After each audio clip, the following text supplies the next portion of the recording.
Welcome to That's Good Sports. I am Brandon. How cursed are the Cleveland Browns, Perna? I think the only debate here is, are they the most cursed team in NFL history or sports history? I vote for sports because the Cubs and the Red Sox have even won the World Series in the last 20 years, which leaves the city who was robbed of their entire team only to watch it win a Super Bowl in Baltimore as tops. In the 80s, the Browns lost 2 playoff games to the Broncos in heartbreaking fashion. They didn't fire an 0-16 coach, and just when they end the longest playoff drought in the NFL, they are forced to play a division rival without their head coach and best offensive lineman. Looks like 2020 ended for everyone but the Browns. Today, we examine their curse. Whew, that's good sports.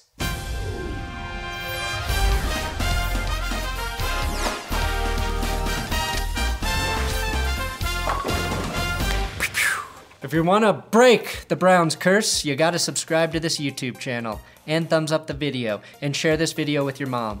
Today's episode is sponsored by HelloFresh, or as I call it, the thing I can't live without. Go to HelloFresh.com and use code That'sGoodSports10 to get 10 free meals, including free shipping. My wife and I brought a cute little baby into the world earlier this year, which means our free time vanished, like my Broncos playoff hopes. I struggled to find time to go to the grocery store, and when I made it, I never knew what to buy for dinner. Beef and cheese tostadas. HelloFresh fixed that by delivering their 5-star, easy-to-follow recipes, fresh produce and meats right to my door. Everything is easy to prepare, and I have dinner ready for my wife and me in about 30 minutes. Now I just need HelloFresh to send me someone to do the dishes.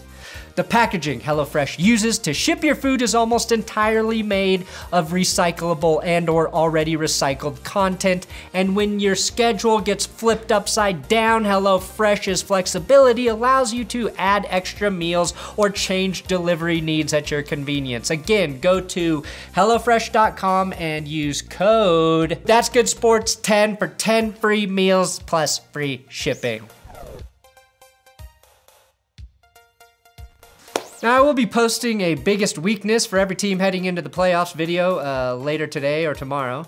And the Browns' biggest weakness this postseason might actually be the Cleveland curse. The Cleveland curse, of course, began when the Drew Carey Show decided Cleveland would be its fictional home and not Pittsburgh. As long as Drew Carey is on television, the Browns won't win shit, is how the curse goes, and he's got the prices right for forever. Now, the Lord of Darkness reared his ugly head as soon as the Browns guaranteed they'd have a winning season after beating the Titans. Lamar Jackson beat them after pinching a loaf mid-game. The Jets outplayed them, and the Browns barely defeated the Steelers, who weren't playing many starters. Now, the biggest reason for their 2020 success, head coach Kevin Stefanski cannot coach in the playoff game because he tested positive for COVID. So yeah, not having your head coach in the playoffs is a huge curse. Andy Reid has made it through 2 decades of postseasons without a single heart attack. And the first time a young, healthy Stefanski gets in, he has to sit? Jesus, Cleveland, I have so much sympathy for you.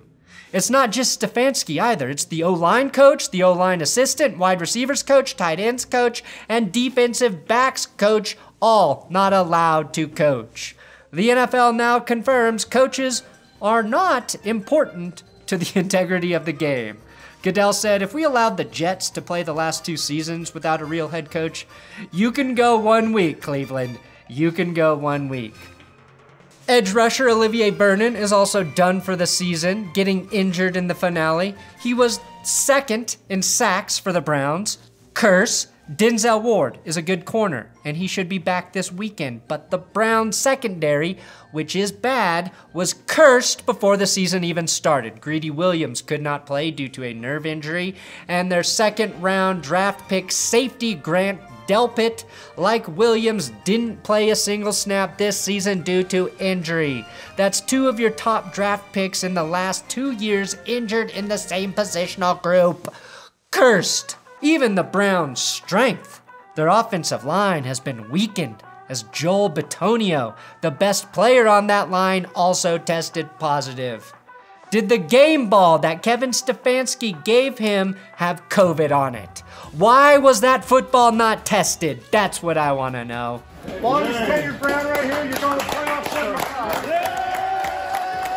Here's a serious question. Why can't Kevin Stefanski show up to the stadium in a hazmat suit and then coach the game from one of the numerous empty booths via a headset and bird's eye view of the action? Because the NFL does not like to adapt to changing circumstances. At some point, we have to question the NFL in this matter. Did they not see something like this as a possibility? Either they did and they don't care, or they're just totally incompetent. Either way, they had months to get a plan in place, and instead, we're already seeing the competitive integrity of a playoff game go down in fucking flames. What's to stop this from happening to another game this week? Or next week? Or the Super Bowl? The NFL does not have a plan. They're just burying their heads in the sand and saying the show must go on. Unless it's Lamar Jackson or Patrick Mahomes, who really cares? Or maybe the NFL is like, we already messed with the Steelers' schedule. We certainly can't piss off one of the biggest fan bases in the league again. We can allow Antonio Brown and Ben Roethlisberger to keep playing, but shuffling around playoff games, that's literally impossible for us. Al Michaels and Chris Collinsworth were furious last week when Doug Peterson clearly tanked and pulled Jalen Hurts out of a one-score game. How disgusted will they be, though, when they find out the NFL is forcing the Browns to tank the biggest game of the year. The biggest game of the century for the Browns. The Ravens got their game postponed 3 times because it was officially considered an outbreak. Why is this not an outbreak? People have been testing positive in Cleveland's facility for 2 weeks now. It's currently being labeled community spread, which I think is actually a tab on Pornhub, but it doesn't make any fucking sense. Even in his tweet, the NFL's most prominent newsbreaker, Adam Schefter, called this an outbreak. And I know for a fact he wasn't just referencing the movie Outbreak, per source. They could push a Ravens game to a Wednesday in early December, but the biggest game the Browns have played in 18 years has to happen without a head coach because the NFL didn't plan for COVID to make it to the new year? Come on, NFL, man! Is a head coach important?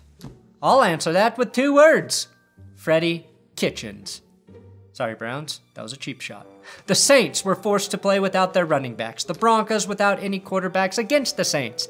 Those 2 dumb NFL decisions resulted in nothing significant for either team. New Orleans got 105 rushing yards out of Ty Montgomery, and Denver's season was over before it started. But the Browns! Oh, the Browns were forced to play the Jets without any of their receivers, and they lost because of it. And a weird 4th down fumble call. Dare I say, cursed. I don't know why the NFL couldn't have scheduled a buffer week in between week 17 and the wildcard round and allowed teams to bubble for the playoffs. Do we think the viewers are going to lose interest after 1 week, NFL? Doesn't seem to be a problem for the Super Bowl, which, with nothing going on in all of February, can easily be moved as well if needed. If the NFL can't figure out what to do about this, there's going to be an asterisk next to the entire playoffs, which I was originally only going to say if the Chiefs or Tom Brady won the stupid Super Bowl. Which reminds me, have the Buccaneers or Chiefs had any positive COVID tests this season? I can't remember any. But Cleveland, you do have a chance. Head coach or not, all you gotta do is call Nick Chubb's number 30+ times and you can beat the Steelers. I know they've got a good front 7 in Pittsburgh, but just keep handing the ball off to Nick Chubb. Over and over and over and over and over again. And force your way into another game. Run through a motherfucking face. Thanks for watching That's Good Sports. Again, I've got a biggest weakness for every team coming up later tonight or tomorrow. And yeah, subscribe to this football YouTube channel, you son of a gun.